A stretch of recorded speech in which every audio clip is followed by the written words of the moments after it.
Tá no ar já, inclusive, senador. Tá no ar? Oh, que beleza. Estou fazendo uma confissão para minha esposa. Um abraço. Só ligar aí no canal 22 TV Pantanal ou na rede, só lá no YouTube, no YouTube não, no Facebook também, tá ao vivo para todo mundo aí.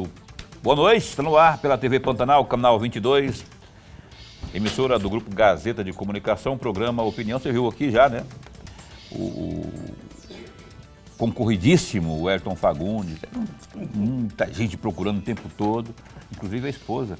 O senador Wellington Fagundes está aqui, nosso convidado desta noite, nesta noite de quarta, 16 de outubro de 2024. Satisfação em estar de volta aqui com você, não é? E ao vivo no programa. Você viu que teve horário obrigatório aí? É obrigatório, gente, não tem o que fazer. Horário obrigatório de eleitoral, a gente tem que acompanhar, dizer amém e esperar acabar para começar a opinião. A gente começa nesse instante o programa Opinião, então. O senador Wellington Fagundes, PL, vai conversar conosco sobre as coisas aí do glorioso PL, não é? O que nesse primeiro turno aí, no estado de Mato Grosso, pelo menos, já quantificou aí muita coisa e vai falar sobre, inclusive, esse cenário que foi apresentado até esse momento aqui no estado de Mato Grosso. E outras coisas do Congresso Nacional também. Fique bem atento que o Opinião só está começando. Professor Lourenberg, boa noite. Boa noite, Paulo Coelho, e um grande abraço, mas um grande abraço mesmo a todos os nossos telespectadores, a razão maior do nosso programa. E é uma grande... Eu falei agora há pouco aqui para o senador do Facebook, então você que está assistindo ao programa Opinião, você pode ir lá no Facebook, digita lá TV Pantanal 22 HD. Aí a gente está ao vivo aí para o mundo inteiro. Obrigado pelo carinho da sua companhia, onde quer que você se encontre. Ou ainda aqui pelo canal 22, ou ainda pelo www.gazetadigital.com.br. Ótima noite, saudável noite para você, viu? Muito obrigado pelo carinho da sua companhia. Senador Wellington, boa noite. Ao cumprimentá-lo aqui, rapaz, já meio que brigando com o senhor, porque eu convido faz hora para o senhor vir aqui, aí sempre tem uma agenda aí que acaba não dando certo. O importante é que deu certo. Eu quero aqui, rapaz, nesse começo de programa, já falar desse cenário de 24, desse primeiro turno, não é, do que ocorreu até agora. Eu sei que dos cinco principais municípios aqui do estado, como Sinop, Várzea Grande, Rondonópolis, acho que Primavera também, dos 5, o PL ficou com 4 prefeituras, não é? Sem falar a quantidade aí de vereadores, de vice-prefeitos. Como o senhor, que já foi presidente do partido, agora a presidência está com a Ananias, mas como que o senhor avalia, e ainda falta que Cuiabá ainda, que o Abílio, o deputado federal Abílio, está concorrendo aí com o deputado estadual Lúdio Cabral. Até esse momento aí, o senhor acha que é histórico para o estado de Mato Grosso, em termos de partido liberal, né? Como que o senhor avalia os prós e contras desse primeiro turno, até esse momento aqui do pleito 2024? Boa noite. Boa noite, companheiro Paulo, professor Lourenberg e a todos que nos assistem aqui. Uma satisfação muito grande estar aqui, né? É claro que a agenda sempre é difícil, né? Porque também tem os convidados e às vezes a gente não tem como estar presente em todos aqueles momentos que a gente gostaria de estar. Mas fiz questão de estar aqui hoje e quero agradecer a vocês, agradecer a Deus também por ter esse momento aqui e respondendo objetivamente a sua pergunta. Olha, primeiro eu quero dizer que todos os meus mandatos foram pelo PL, né? Então, com isso, eu conheço a história do PL, tanto nacional como aqui no Mato Grosso. E o PL sempre foi um partido que teve uma votação, professor Lourenberg, você gosta, é um estudioso, de voto de legenda muito alto. Por quê? Tem um histórico do PL, né, com Álvaro Vale, Afif Domingos, né, fomos propositores, né, o partido propôs, principalmente o imposto único, para acabar com essa parafernália de impostos, nessa carga tributária tão grande. O PL sempre se posicionou a favor da educação. Então, é um partido que a população conhece, né, profundamente a sua história. Aliás, viu, Paulo? O PL é o partido mais antigo do Brasil. Então, com toda a sua história... Não é o... Não, o PL... Não é o PTB. O PTB não existe. Hoje já nem existe mais, né? Mas não existe, existe, lá não. na história, né? O PL. Então, o Álvaro Vale foi um grande, digamos assim, reformulador do partido no Brasil, né? Então, de lá para cá, eu tive a felicidade, então, de poder participar desse partido como presidente, né? Como candidato, mas esse momento agora, eu diria que é mais especial, porque o PL se transformou no maior partido do Brasil, mas se transformou no maior partido do Brasil com a presença do presidente Bolsonaro. Então, na eleição passada, elegemos 98 deputados federais, né? Temos uma bancada de 14 senadores e também, com isso, o PL se transformou nesse grande partido. Aqui em Mato Grosso, por exemplo, nós fizemos, na eleição passada, eu fui eleito senador e elegemos 4 deputados federais pelo partido. Então o PL é esse grande partido nacional, mas nós não tínhamos ainda, desse novo momento, passado por eleição municipal. E a eleição municipal é a mais importante, porque ela que consolida a base do partido, né? Então, vereadores são extremamente importantes, porque às vezes as pessoas falam, o vereador é ele que fiscaliza, ele que propõe a lei, ele é que vai trabalhar para cuidar da cidade junto com o prefeito, né? Então, também os prefeitos, né? Prefeitos e vice-prefeitos, é fundamental, porque é a nossa vida do dia a dia, né? Do bairro, da cidade, da comunidade. Então o PL, nessa eleição, teve um desempenho no Brasil muito grande, e aqui também no Mato Grosso, um excelente desempenho. E aí, o nosso partido aqui, que foi delegado para o Ananias cuidar desse trabalho, junto com o Zé Márcio como secretário executivo, eu quero dizer, Paulo, que todas as metas que nós colocamos, felizmente, nós ultrapassamos. Em votos, número de vereadores, por exemplo, 189 vereadores, 21 prefeitos, são 19 vice-prefeitos. Então, nós participamos efetivamente em muitas cidades também, na majoritária, na coligação, né, elegendo vice-prefeitos, né? Então, portanto, eu sempre coloquei, nós não queremos ser o maior e nem o melhor. Nós queremos estar entre aqueles que estamos construindo a democracia no Brasil e aqui também no Mato Grosso. Ok.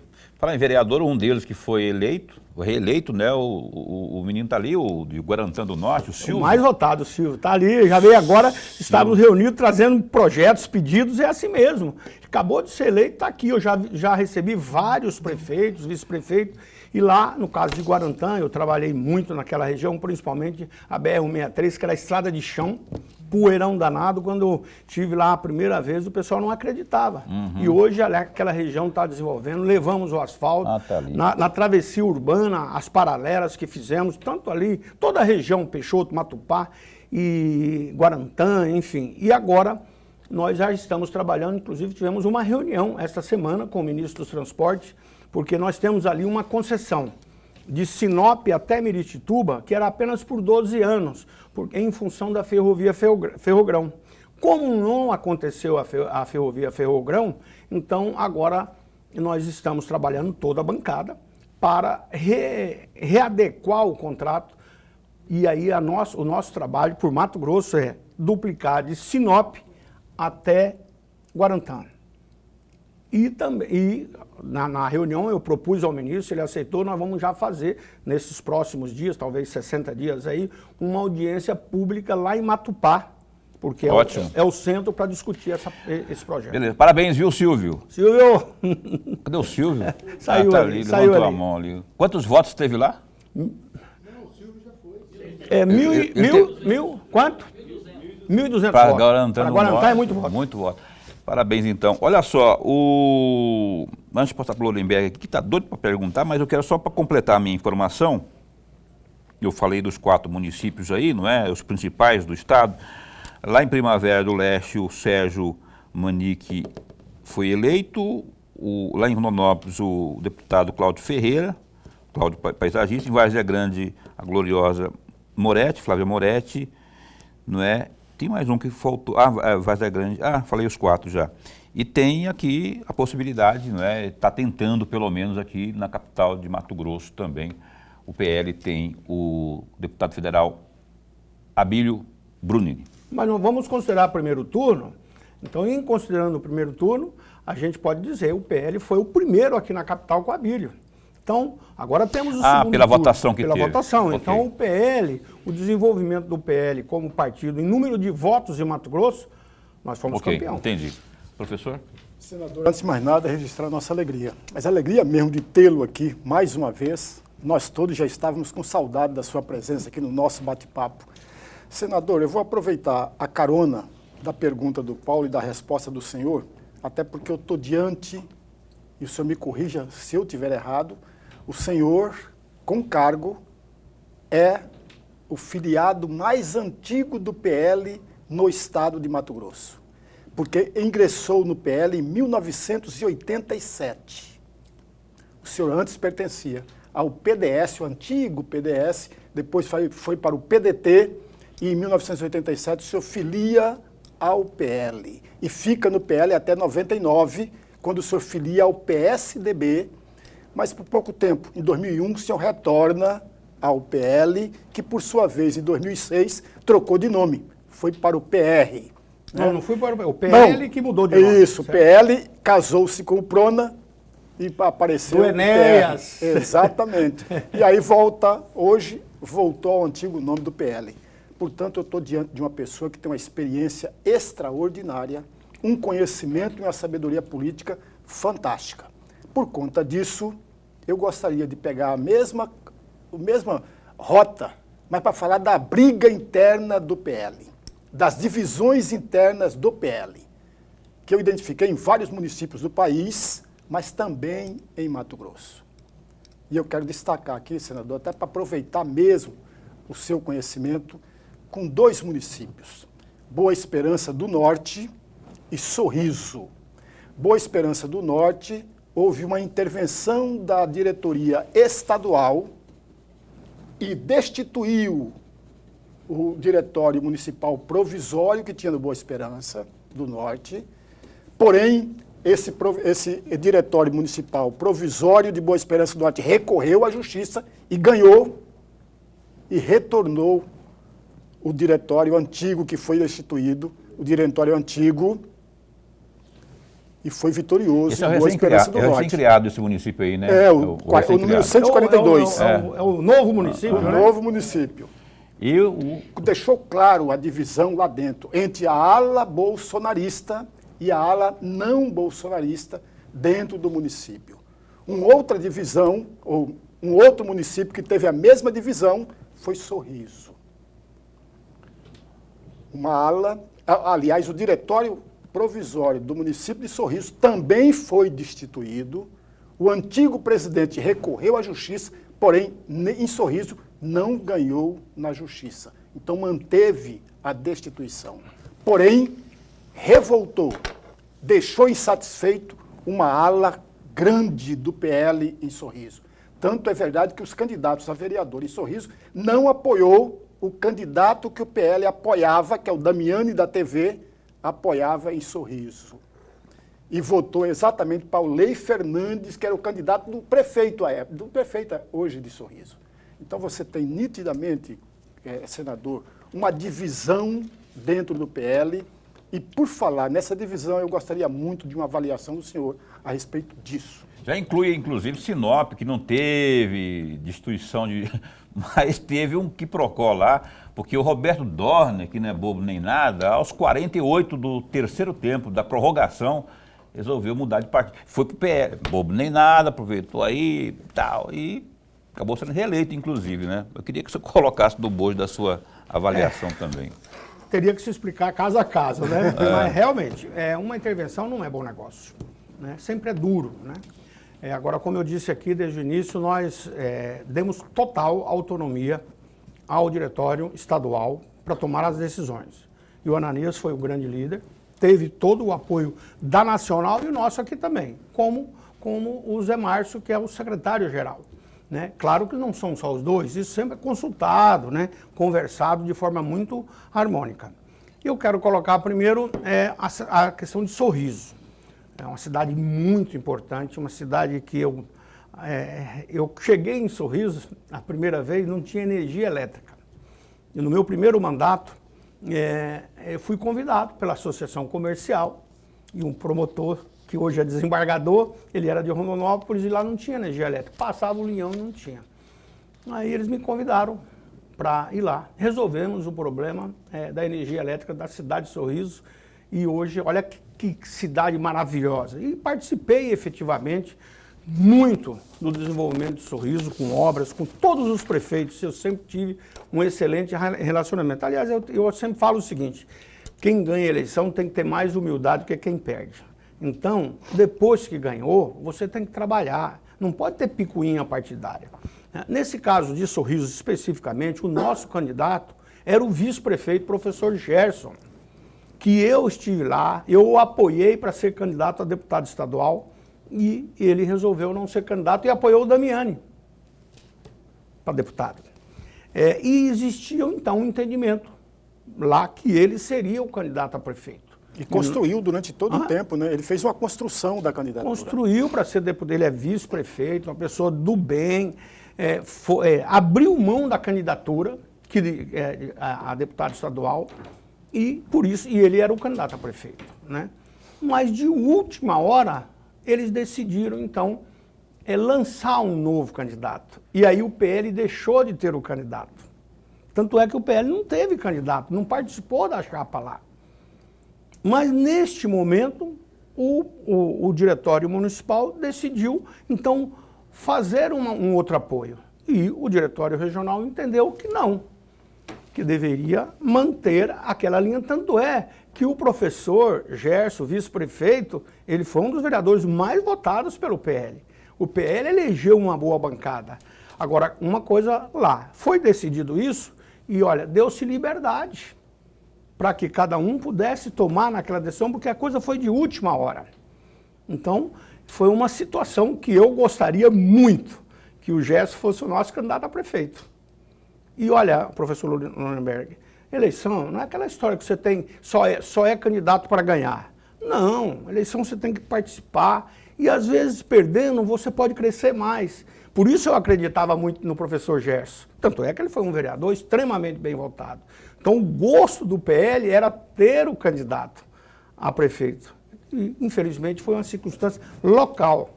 E essa avaliação, posteriormente, claro que será feito. Lá o nosso presidente, o Cláudio, sempre me apoiou. Meu amigo, conversamos bastante.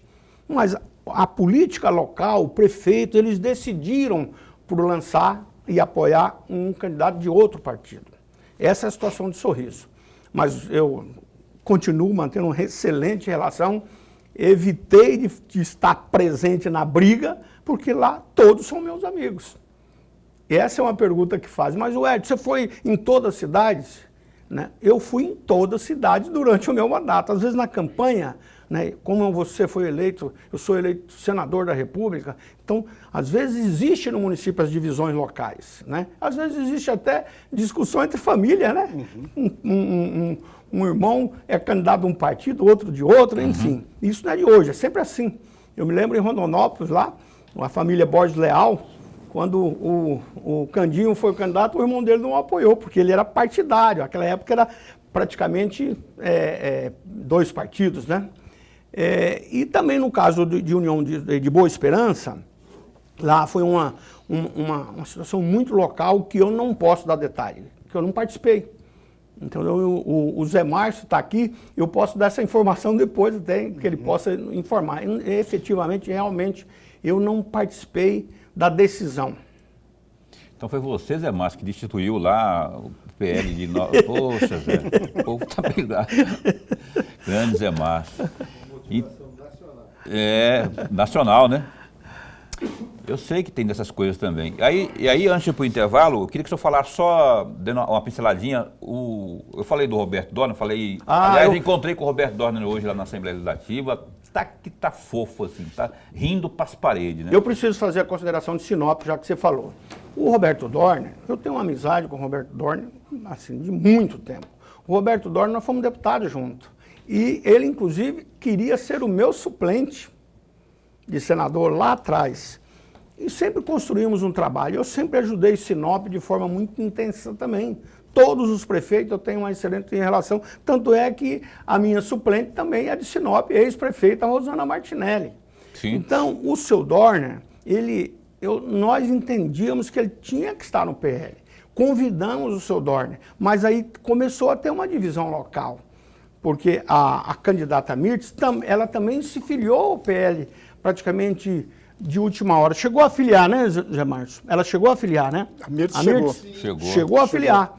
Mas nós entendíamos que a candidatura do Roberto Dorner tinha consistência. E olha, está provado que nós estávamos corretos. E aí a direção nacional também, nós bancamos sim a candidatura do senhor Roberto, tanto é que ele teve quase 70% dos votos válidos e ele tem uma aprovação de governo de mais de 80%. Uma cidade tão importante, nossa, muito importante. Nós não podíamos correr o risco ali. Ali sim, nós trabalhamos de forma intensa e continuo achando que fizemos o correto. Ok, aposta do... Respeitando a candidata adversária, não tem, Mirtz, sem problema nenhum. Aposta do... E quero até convidá-la para vir para o PL. Aí, Mirtz, quem sabe, né? Porque o presidente Bolsonaro, inclusive, gosta muito dela. Gosta muito dela. Mas o Roberto Dorner foi também, inclusive, uma aposta do Valdemar. Isso, Valdemar, todos nós, o Ananias, todos nós, entendeu? Não, eu digo em nível nacional, né? Aqui local, Isso. com certeza. Olha só, Eu estou só ratificando o que você disse. Não, ok. Vamos para ali para o intervalo comercial, está tudo exprimido por conta desse horário obrigatório, eleitoral gratuito aí. A gente volta já já após o intervalo.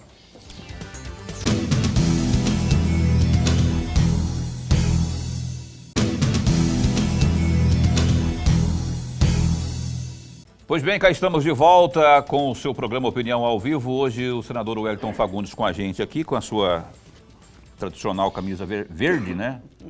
Verde abacate, azeitona, seja lá o quê. Ele não larga desse verde dele aí. Faz muito tempo que ele usa esse verde. Tem um negócio, não é só verde esperança, não. É um verde que ele não larga, deve ter alguma coisa. Olha só, antes de puxar aqui o Gazeta Digital, o Zé Márcio, rapaz, foi citado aqui pelo glorioso Wellington Fagundes no bloco anterior, estava me atualizando no intervalo aqui, que foram 206 vereadores do PL eleitos agora, com reeleitos também, né? Entre eleitos e reeleitos, 206, né, Zé? 43 foram mulheres, olha a turma aí, a mulherada. 43 foram mulheres que foram, dentre as 206, 43 mulheres eleitas vereadoras no estado. E teve duas prefeitas, ou seja, a gloriosa Moretti e mais uma outra que eu não sei quem que é. Rebelião Cascalheira, cujo nome eu não lembro, mas você deve lembrar, porque você é um bom dirigente partidário, daqui a pouquinho você me fala. O Gazeta Digital.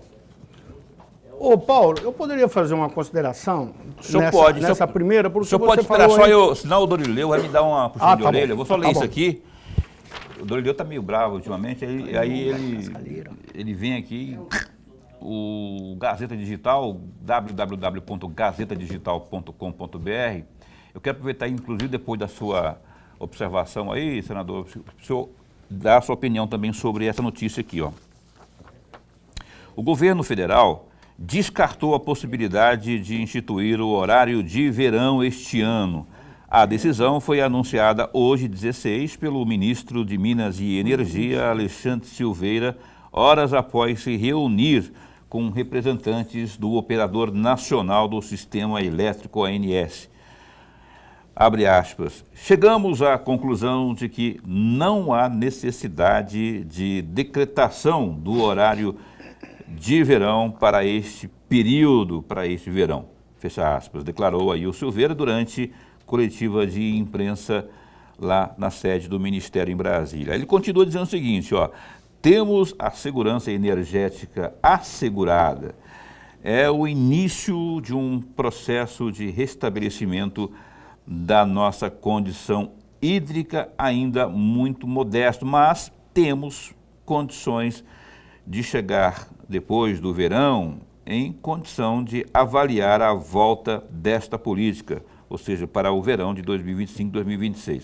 Fecha aspas, acrescentando aí o ministro que também defendeu a eficácia da medida em determinadas circunstâncias. E para finalizar, ele disse o seguinte, ó, é importante que essa política seja sempre considerada, ou seja, o horário de verão não pode ser fruto de uma avaliação apenas dogmática ou de cunho político, pois tem reflexos tanto positivos quanto negativos no setor elétrico, quando na economia, tanto na questão do setor elétrico como também na economia em geral, disse ele, devendo então estar sempre à mesa para discussão. Discorreu aí o ministro ao destacar que a iniciativa é adotada por vários outros países no mundo. Tem mais detalhes sobre essa notícia aí? Tem gente aliviada que não gosta de jeito nenhum do horário de verão? Outros já estão que gostam, enfim. Eu queria a sua opinião também, senador Wellington Fagundes.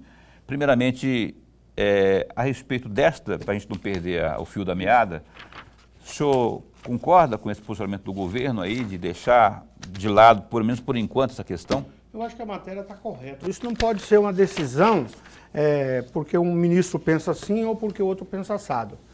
O nosso sistema energético no Brasil é um dos mais perfeitos do mundo. Todo ele interligado. E isso faz com que tudo tenha que ser feito com opinião extremamente técnica. Então, a ANEEL, agora com o ministro, ele estava tendo uma divergência política, o ministro com a ANEEL, né? Agência Nacional de Energia. Mas parece que resolveram, e aí está uma decisão feita, e o ministro está colocando extremamente técnica, porque não dá para brincar com isso. Sim. E olha só, há uma garantia que nós vamos ter energia. Então, tudo isso tem que ser feito, claro. Nós temos hoje um sistema de energia solar já bem implantado no Brasil, mas nós temos o maior sistema que é hidroelétrica e temos também eólica. Então, o parque de produção de energia no Brasil aumentou muito, mas ainda temos também um pouco de térmica, por exemplo, de gás, de óleo, que é pior. Né? Então, o que nós temos que trabalhar, sem dúvida, é para buscar cada dia mais ter energia limpa no Brasil. Beleza. E o senhor ia fazer uma observação quanto a uma situação do bloco anterior? Porque no bloco anterior falou-se aí, né, como você estava colocando, o número de vereadores, na verdade foram 206. É importante que 43 desses 203 do PL eleitos vereadores são mulheres. E também nós elegemos aqui a Flávia, né, Moretti, em Várzea Grande, que fez um estupendo desempenho pessoal, ela com o Tião, né? E também lá em Ribeirão Cascalheira, a nossa Elza, excelente pessoa também. Elza. Então, o PL teve um grande trabalho, e eu sou autor, Paulo, do projeto de lei que já foi aprovado no Senado, para que 30% das vagas do Legislativo sejam de mulheres. Nas câmaras de vereadores, nas Assembleias Legislativas e também no Congresso Nacional. Por quê? Nessa eleição, 62,4% dos eleitores brasileiros são mulheres. Sim. Então, eu entendo que nós temos que criar também a participação mais efetiva da mulher. Por exemplo, nós aprovamos que os partidos têm que ter 30% tem que ser investido na mulher. Então, eu acho que é mais importante que a gente tenha também essa obrigatoriedade para estimular, para que as mulheres possam participar ativamente da vida pública. Então, esse projeto seu está tramitando? Já aprovou no Senado, agora está na Câmara dos Deputados. E nós queremos trabalhar, por exemplo, que a Assembleia Legislativa, só uma mulher. Né? A deputada Janaína já foi eleita, reeleita, a mais votada do Estado, mas são 24, só uma mulher. No Congresso Nacional ainda é muito pouco também. Então, eu estou trabalhando e espero que agora, principalmente com essa eleição, nós possamos, nesse mandato agora, nesses 2 anos, trabalhar para ver se a gente aprova para que a próxima eleição, que será de deputados estaduais, federais ou Congresso Nacional, a gente já tem esse projeto aprovado. Olha que belezura aqui na Câmara Municipal de Cuiabá. 8 mulheres, rapaz. A mulherada vai ficar ali. E é o empoderamento, sim, é a oportunidade, é trazer e tomara que isso seja revertido em proposituras, em leis propriamente. E eu boto fé. como dizia a música do Gonzaguinha, então a música diz assim, ó, eu só sei que confio na moça e na moça eu ponho a força da fé. Então eu estou mais ou menos nesse estilo, assim, quando eu vejo, historicamente, aí, 8 mulheres sendo eleitas aqui na Câmara de Cuiabá. Lorenberg? Senador, eu vou voltar à última resposta que o senhor nos deu no bloco anterior, quando falava em Sinop. Mas eu quero uma avaliação do senhor a respeito do ex-presidente Jair Bolsonaro em Sinop. É claro e evidente que o ex-presidente não era candidato em Sinop, mas no mês de abril ele desfilou em carro aberto em toda a cidade com a sua candidata. A Mirtes. Exatamente, desfilou e evitou, impediu que o prefeito Roberto Dorner subisse no carro. Aliás, impediu, inclusive, que o prefeito de Sinop ingressasse dentro do aeroporto para recebê-lo. Eu pergunto ao senhor, é muito mais uma provocação, porque eu estou diante, já repeti aqui várias vezes e vou repetir sempre, senador, eu estou diante de uma sabedoria política extraordinária. É 1 minuto e meio para a sua resposta.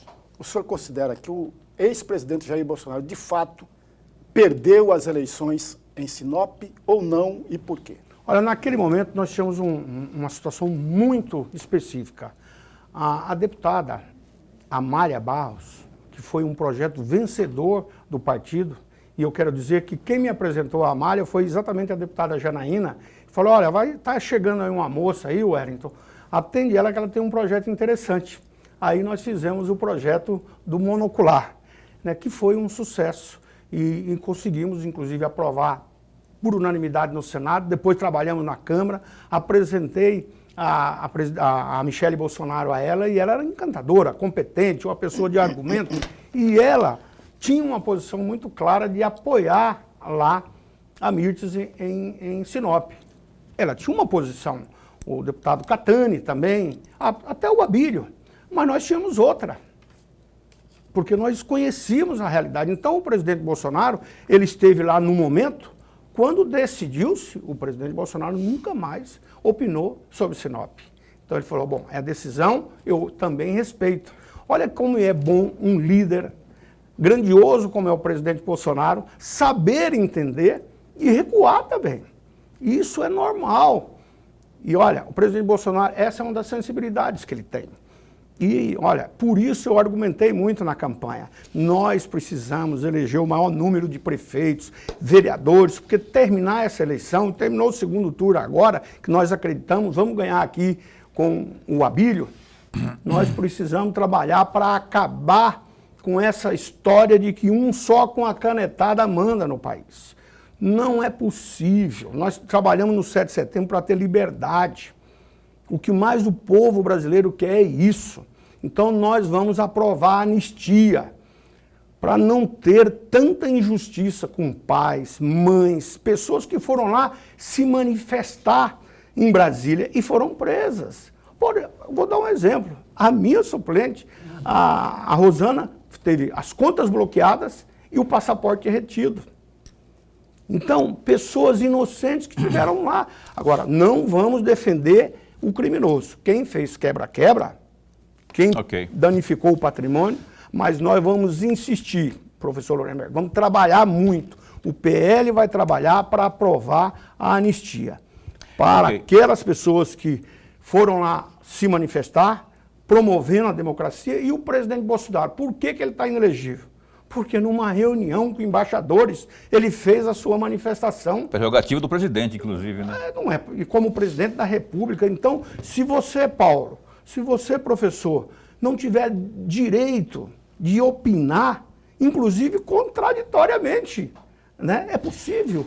Então, não pode essa situação do Brasil, não vamos aceitar. E o PL cresceu e agora, mais do que nunca, tem bases no Brasil inteiro, porque elegemos o maior número de prefeitos e vereadores junto com o PSD. Então o PL, agora, o nosso projeto é aprovar a anistia e dar elegibilidade para o presidente Bolsonaro, porque hoje está provado, é a maior figura política carismática que esse país já teve. Se tornou o maior eleitor nesse pleito. Trabalhando, andando o Brasil inteiro. Inclusive, o Paulo me perguntar, mas por que o presidente Bolsonaro não fez isso quando ele era presidente? Gente, porque não dava condição para ele fazer. Né? Ele tinha que governar. Vamos continuar país. esse bate-papo já, falando muito mais a respeito disso e de outras coisas. Aliás, a Michele Bolsonaro parece que vai estar aqui em Cuiabá amanhã. Ela e a Damares, todo mundo já está convidado. Está aí amanhã, também muito carismática. Hotel Fazenda. Hotel Fazenda Mato Grosso, a partir das 18 horas. Inclusive a Samanta, que estava marcada... Não, Samanta não, quem que estava? Uma Moretti, que viria amanhã, me ligou e falou, Paulo, a mulher vai vir aí, então vamos dar um jeito aí. Aí eu troquei, o vereador Tenente Coronel Dias vem amanhã e a gloriosa Flávia Moretti acho que vem na segunda-feira, salvo engano. E a Samanta também, que desmarcou porque estava com um problema com o bebezinho dela e a gente vai marcar para a semana que vem também. Aliás, está marcado para terça-feira a Samanta Iris, que é a gloriosa vereadora eleita, a mais bem votada aqui de Cuiabá. A gente volta num instante só.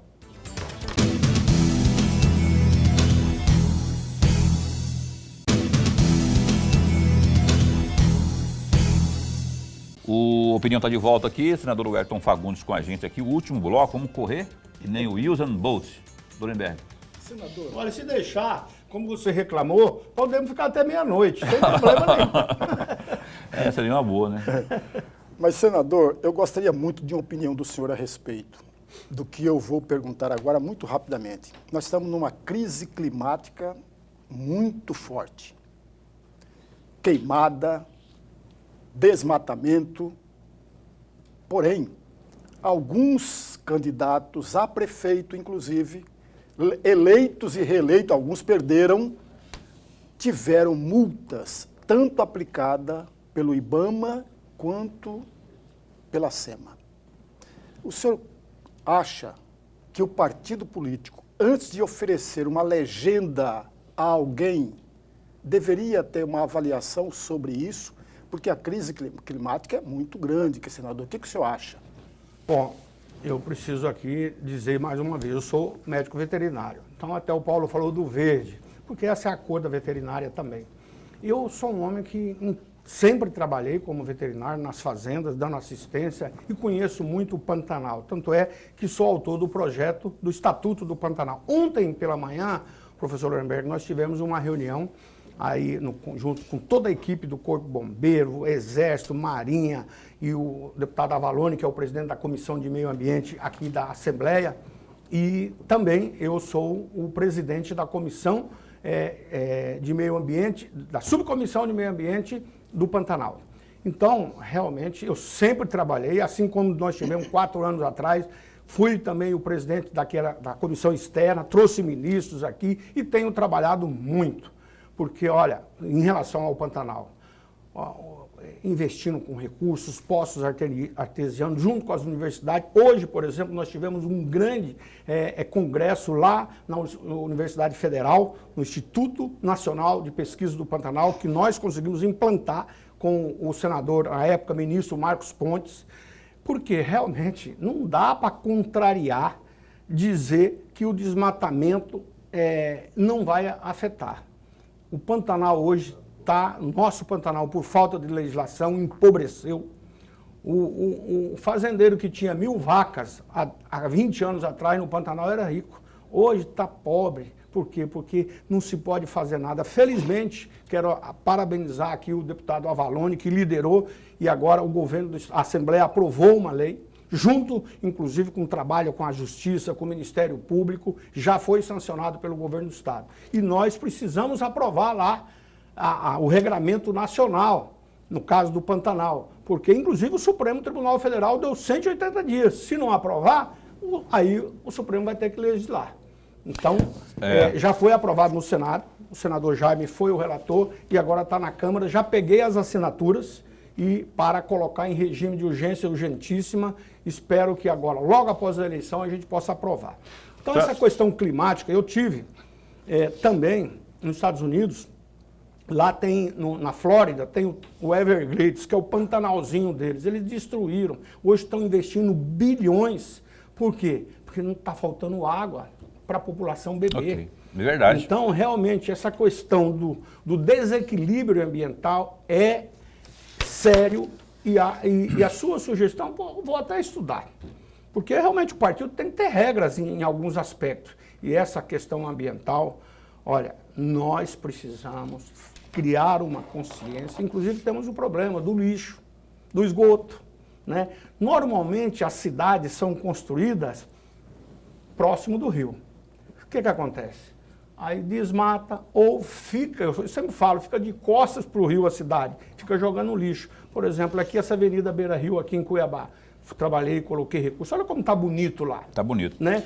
Em várias cidades eu tenho feito isso. Então, Rondonópolis também. Então, a gente tem que ter o rio como o ponto principal da cidade e não ficar de costas. Então, essa questão ambiental também, eu acho, professor, que a gente vai ter que trabalhar muito isso também a nível de obrigação nas escolas. Ótimo, porque educação ambiental. A criança tem que ser envolvida, porque eu sempre falo isso vai aqui, fazer a inclusive. transformação. Eu tenho que encerrar o programa e eu preciso falar eu preciso encerrar já, porque mas eu preciso falar Eu vou falar isso, eu esperar molhar o bico aqui. Eu ia dizer o seguinte, não podemos encerrar sem comentar Cuiabá, não é? Abílio, que é o candidato do PL, está aí, tem pesquisas divulgando aí ele com a leve 5, 6 pontos adiante aí na pesquisa. O que o senhor avalia aqui? Como é que está? O Abílio parece estar com um comportamento um pouco diferente da eleição passada. O que o senhor pode dizer sobre esse cenário aqui de Cuiabá nesse segundo turno? Primeiro, confiança que nós vamos ganhar as eleições em Cuiabá. Né? O Abílio, cada dia mais ele tem se mostrado um homem. Ele é um homem religioso, um homem que preza a família, né? Um homem que, assim, tem firmeza nas suas posições. E isso a população quer um prefeito dessa forma. Um prefeito que também ele construiu isso. Como vereador, fez um grande trabalho. Eu acho que, tenho certeza que o Abílio é uma das pessoas que mais conhece a capital Cuiabá. E eu falo o seguinte, Cuiabá é a capital de todos nós. Eu agora, por exemplo, tenho falado para as pessoas do interior, olha, você que tem um amigo no interior, você que você é do interior, tem um amigo na capital, opine, peça para participar, porque a capital ela é de todos nós. A capital, Cuiabá, o prefeito tem que ter essa imaginação de ser o prefeito para cuidar da nossa cidade, Cuiabá e Várzea Grande, inclusive que as duas se confundem muito, mas ele tem que ser líder do Estado. E o Abílio está preparado para isso. O que eu admiro no Abílio é a firmeza dele, né, a coerência dele. Então, por isso eu acredito muito que nós vamos ganhar, sim, as eleições. E todos nós confiamos muito no Abílio, temos conversado muito com o Abílio, ele tem se mostrado uma pessoa, combinou, está combinado. Ok. Então, eu vejo o Abílio hoje um homem disciplinado, e o mais importante, firme, né? Porque um prefeito de uma capital tem que ser firme, tem que ser leal e, claro, honesto. Outra coisa também que o nosso companheiro Bolsonaro e também o Abílio, o que eles mais prezam? Né? Olha, gente, é a pátria, é a família, é Deus e a liberdade. E eu tenho certeza que o Abílio, como prefeito de Cuiabá, ele vai ser o líder para nos ajudar a fazer com que essas transformações ocorram no Mato Grosso. Ok. Lorenberg, você tem condições de, em 20 segundos, perguntar para ele responder em 30, que é o tempo que eu tenho aqui, em 30 segundos. Mas muito rapidamente, senador, por que o senhor saiu do PDT antes de ingressar no PL e por que o senhor saiu do PSDB para voltar ao PL? É 30 segundos mesmo. O PDT, na verdade, eu era muito jovem, né? Tinha 20 anos. E criou-se uma liderança na época, o Gilson de Barros. E o meu sogro era muito amigo dele, insistiu. Então, fiz uma filiação, mas que não tinha noção de participar. Tinha 20 anos, 19, eu acho que menos que isso. E em relação ao PSDB, na época, eu como deputado, nós queríamos eleger o presidente Aécio como presidente da Câmara. E ele precisava de ter apoio, um número mínimo de apoio. Então foi isso, fiz o compromisso com ele, elegemos ele, acho que ele fez um excelente trabalho como presidente. Okay. E claro, voltei ao meu partido, que eu sempre... Então foi um compromisso para uma eleição específica. Eu quero agradecer. Volto a repetir, Todas as minhas eleições sempre foi pelo PL. Pelo Partido Aliás, Liberal. comecei muito antes também, porque elegemos o Barreto, o Zanetti. É, saudoso uma Barretinho, tradição, saudade né? do Barreto. Zanetti Cardinal. É, lembro também dele, a turma toda boa aí. Senador, não dá tempo para mais nada, senão para agradecer ao senhor. Vamos marcar logo em breve, assim que acabar essa correria aí de eleições, para que a gente tenha mais tempo de prosear aqui, inclusive sobre sua performance parlamentar lá no Congresso. Obrigado, esse espaço continua a posto para bem informar. Paulo, eu agradeço muito a você pela sua capacidade aqui de fazer uma entrevista sempre explorando, né, com que o entrevistado possa falar aqui o sentimento pessoal, e o professor Lorenberg, que é um estudioso, né? Aí facilita muito mais o nosso trabalho, porque, claro, com a sua docilidade, com a sua competência, eu acho que aqui está formada uma boa dupla. A dupla dinâmica. Olha, Lorenberg, sempre lembro do nosso Lorenberg Nunes Rocha. Lorenberg. Ontem eu estava na casa do Oswaldo Sobrinho, e junto com Moisés Feltrin e Lorenberg Nunes Rocha. Então fica uma homenagem aqui a todos os nossos contemporâneos políticos, né? Obrigado então ao senhor. Volte sempre, para de enrolar para vir voltar aqui. Um abraço para a Janaína, que ia ser senadora. Hoje é aniversário do filho dela. Ah, do José. Do Zezinho. Ô, rapaz, parabéns, José. Tô falando, parabéns, eu tenho que encerrar aqui. Tenho que encerrar aqui. Abraço também ali ao João Ribeiro, Zé Márcio. Abraço também ao Thiago Panes, que está aí, que é o nosso grande piloto. Abraço a vocês aí, viu? Obrigado, Lorenberg, até amanhã. Até amanhã. O Alisson também está ali. O vereador e Silvio também. Que tá o João, né, seu colega aí. Eu falei, João Ribeiro, meu amigo por inteiro. Tenente Coronel Dias vai estar conosco do Cidadania. Ele é o vereador eleito pelo Cidadania, um dos, né? Vai estar conosco amanhã aqui às 7h30 da noite. Um abraço, até amanhã, fica bem, fica com Deus também.